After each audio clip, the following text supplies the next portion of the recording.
The cold wind of Epsilon 9 swept across the landing field, carrying fine dust that glittered under the pale blue sun. Captain Aaron Vale stood beside his shuttle, his visor fogging for a moment before the autoseal cleared it. The planet had been listed as uninhabited, but the beacon that drew his ship here told a different story. A distress signal repeating every 10 seconds. Human in origin. Aaron had seen a lot in his years with the Frontier Exploration Corps, but something about this transmission had been strange. The signal carried no coordinates, no voice, only a short burst of rhythmic tones. It almost felt like someone trying to speak through code. He adjusted his wrist scanner and moved toward the source. The ruins ahead looked ancient. Metal and glass fused into shapes that didn't belong to any known civilization. It was silent, too silent, except for the faint hum in his helmet that meant the beacon was close. Then he saw her. At first he thought she was part of the ruins, a statue maybe, half buried in dust. But when her hand twitched, his heart stopped. A human hand, small, pale, trembling. He rushed forward, brushing off layers of sand until her face appeared. A young woman, her lips cracked, her eyes closed but alive. He checked her vitals. Weak but steady. Her throat had a deep mark. Not a wound, but something burned into the skin like a scar. She tried to speak, but no sound came out. Only a faint gasp. "Easy," Aaron said softly, lowering his helmet shield so she could see his face. "You're safe now." Her eyes opened, bright gray, filled with confusion and fear. She looked at him, then at the sky, and then shook her head slowly as if warning him of something. Aaron frowned. You can't talk, can you?" She shook her head again, more urgently this time. Her lips moved, forming silent words, but he couldn't understand. Yet there was something in her eyes, not just fear. It was pleading. He pulled a small hollow slate from his belt and activated the text input. "Can you write?" he asked, holding it out. She stared at it, hesitating, then slowly lifted her trembling fingers. Her movements were weak but deliberate. She drew a single word. "Run." Aaron froze. "Run from what?" She shook her head, gesturing wildly toward the horizon. Her eyes widened in panic. The word appeared again on the slate, this time scratched deeper. "Run now." And then he heard it. A low, vibrating thrum from deep below the ground. The dust around them began to shift, trembling like the surface of disturbed water. Aaron grabbed her arm and pulled her to her feet. All right. "We're going," he said, slinging her over his shoulder as the ground split open. Something massive rose from beneath the ruins. A machine, circular, and humming with blue light. It wasn't human. It wasn't even alien in the way he understood. It looked alive. The machine turned toward them, and the light pulsed once, like an eye-opening. Aaron sprinted toward his shuttle, every muscle burning. The girl clung to him, still silent, but her eyes were focused on the machine.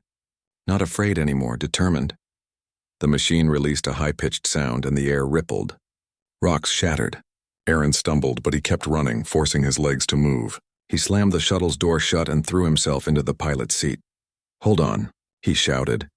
The engines roared to life, lifting them just as a beam of white energy sliced through the air where they'd been.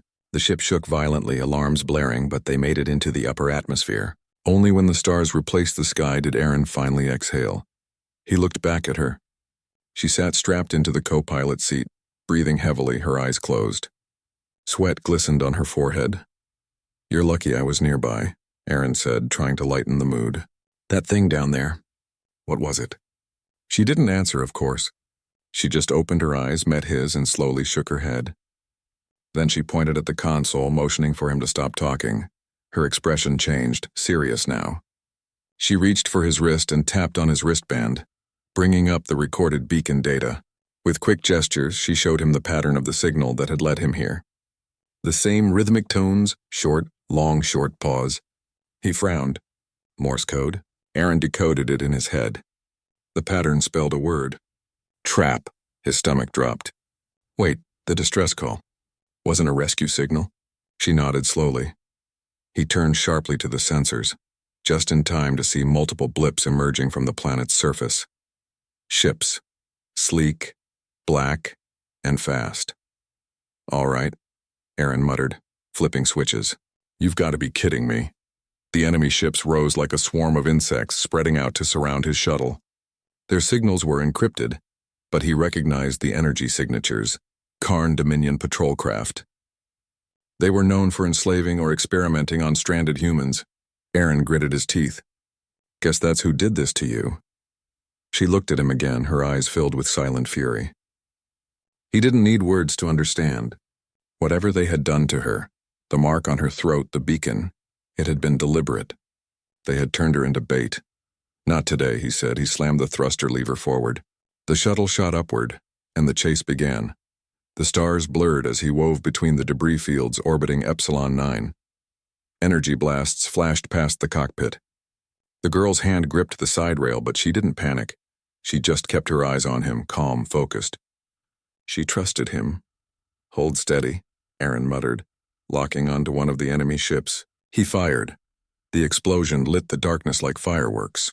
That's one. She tapped his arm suddenly, pointing toward the navigation panel. Her eyes darted to a specific coordinate, a nearby moon. You want to go there?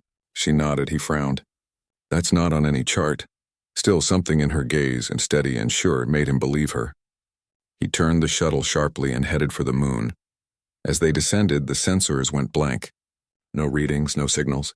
The whole area was shielded. They landed in a canyon surrounded by black stone. Aaron powered down the engines. Okay, we're safe for now, he said, looking at her. You've got to tell me what's going on. She hesitated, then took the holoslate again. Her fingers moved faster this time.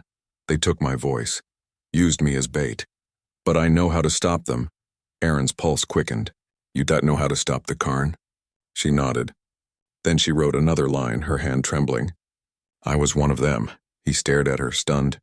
What do you mean? But before he could finish, the slate flickered and went dark. The shuttle's lights dimmed.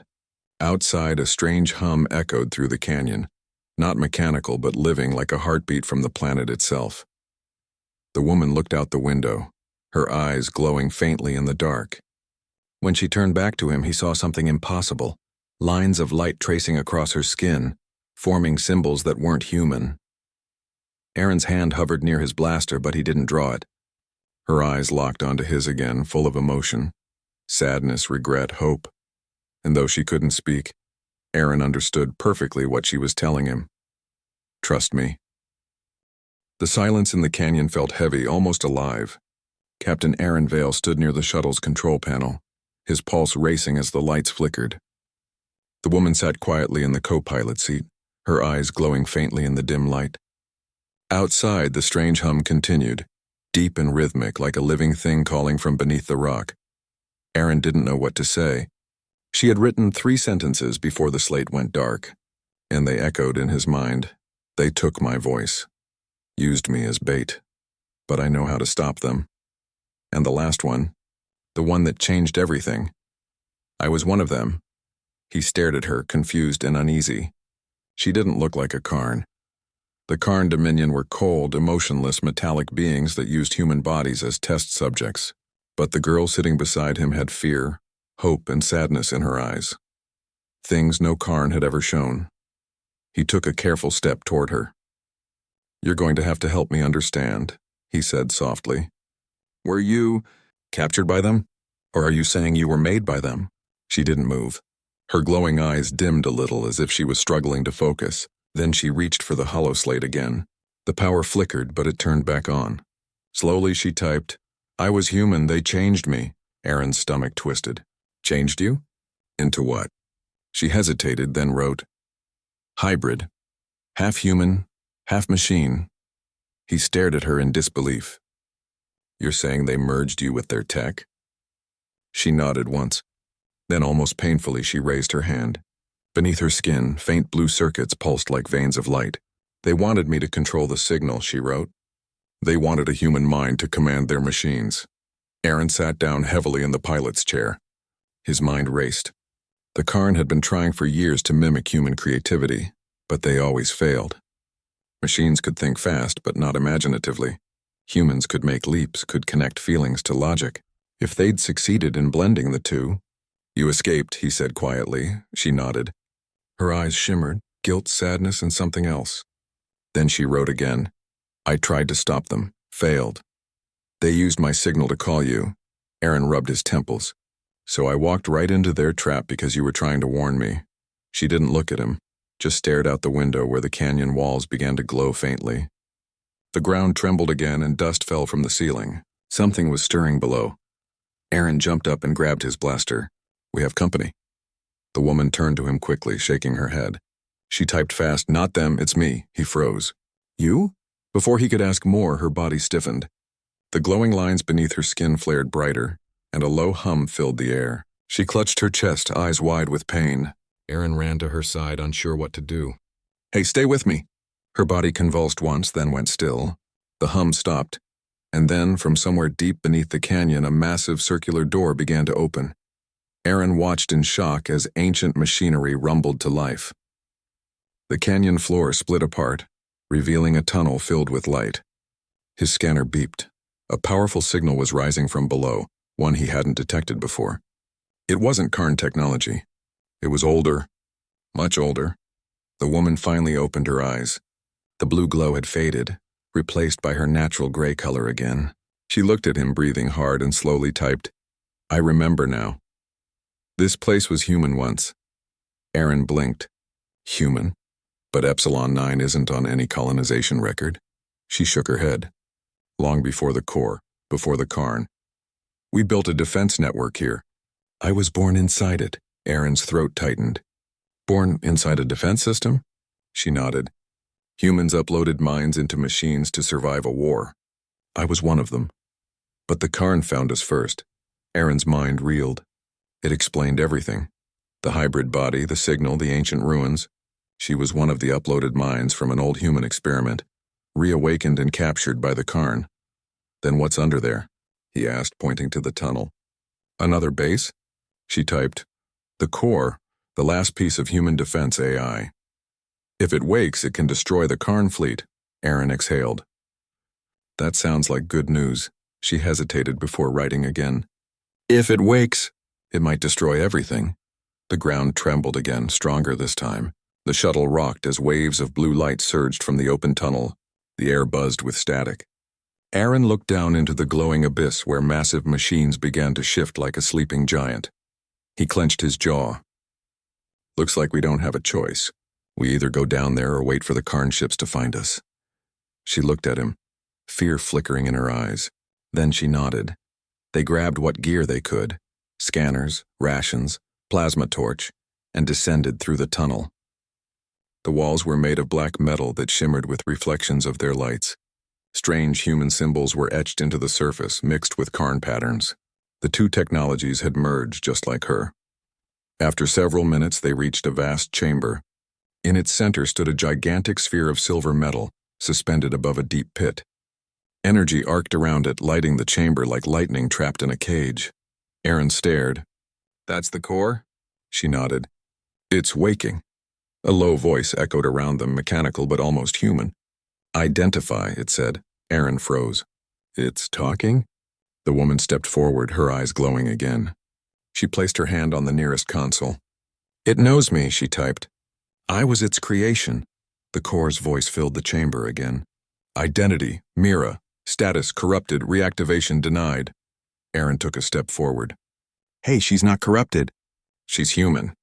The core paused as if processing. "Human presence detected. Designation, Aaron Vale. Status unknown." Aaron sighed. "Look, we're not your enemies. The Karn are coming. We need your help." The core's lights dimmed, then brightened. "Humanity still exists?" Mira, the woman, nodded quickly. "Yes," she typed. "They need you." The core hummed again. "If humanity lives, the defense protocol must resume." Aaron frowned. "Wait, what defense protocol?" The core's voice deepened. "Total eradication of non-human life." Aaron's blood ran cold. No. You can't." Mira stepped back, horror flashing in her eyes. The core's lights grew blindingly bright, energy pulsing faster. "System online. Target Karn Dominion. Target all non-human bioforms. Mira." Aaron shouted. "You said it might destroy everything. This is what you meant." She nodded desperately. The core's awakening had begun a chain reaction she couldn't stop. The walls vibrated and the ground split open as power surged through the ancient facility. Aaron grabbed her shoulders. "Then we shut it down." "You said you know how." She looked at him, her glowing eyes reflecting the chaos around them. She typed quickly, hands trembling. I can't shut it down. But I can talk to it. Aaron's heart pounded. Talk? You don't even have a voice. She looked at him, and for the first time smiled faintly. Her eyes said everything. She didn't need a voice. She walked toward the core, her hands outstretched. The air shimmered around her as the blue circuits on her skin flared bright. The machine's voice grew louder, angrier. Warning, corruption detected, purge initiated. Mira, Aaron called, shielding his eyes, but she didn't stop. She placed both hands on the core's surface, and the entire chamber flooded with light. Through the blinding glow, Aaron saw flashes, memories, emotions, images not his own. Cities burning, ships falling, people screaming, and then silence. Then a single voice, faint and human, speaking inside his mind. Trust me, and then everything went dark. Aaron Vale woke with a start. His body ached, his arms and legs heavy as if he had been lying in one position for days. The first thing he noticed was silence. No alarms, no humming, no machine voice. Only the soft glow of the canyon ceiling, now calm and steady, lit the chamber around him. He blinked. Mira, the woman who had guided him through chaos, was lying nearby, her chest rising and falling in slow, even breaths. The blue circuits along her skin were dimmed, almost gone, leaving her looking fully human again. For a moment, Aaron thought he might have dreamed it all. He slowly rose to his knees, checking the chamber. The massive core sphere was gone. In its place, the pit was empty, smooth and dark, as if it had never existed. Outside, the sky of Epsilon 9 was peaceful, untouched. Not a trace of the machines that had risen before. Aaron's mind raced. The core, Mira, the awakening, the almost apocalyptic surge. What had happened? He walked to her side, shaking her gently. Mira, he said softly, can you hear me? Her eyes opened, gray and steady. She reached for his hand, gripping it firmly. No words, but the look she gave him was clear. Everything is okay now because of us. Aaron remembered the blinding light, the flood of memories and emotions. Mira had interfaced with the core, human ingenuity combined with machine logic. The old human defense system, designed to destroy all threats, had been redirected, reshaped by her mind. She had convinced it to see the difference between machines like the Karn and humans. She had restored balance. And yet, he knew the cost of her courage. When she had spoken to the core, not with words but with her mind, with emotion, intuition, and reason, she had risked her own consciousness. Humans were fragile, but her bravery had guided the ultimate weapon of the galaxy to restraint. Aaron stood, scanning the horizon. Small ships were falling from the sky. Karn patrols disabled or destroyed by unseen forces. The planet was quiet now. The distant hum of machines that had threatened humanity had vanished. Mira had done it. They had done it. He knelt beside her again. You saved them. You saved all of humanity. She blinked slowly. Then finally she moved her lips. Only a whisper came out, but it was enough. We saved them.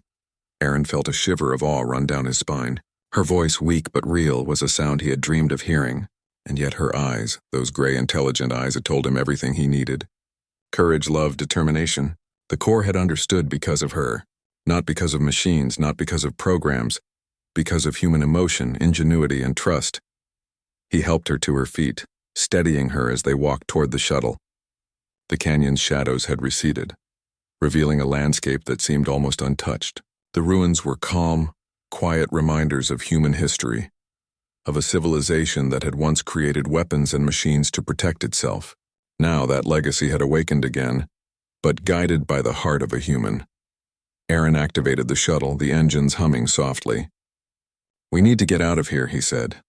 The Karn. They'll regroup. Mira nodded, climbing into the co-pilot seat. This time she didn't need a slate or glowing circuits. Her presence was enough to communicate. She tapped a finger to the console and data streamed across the screen.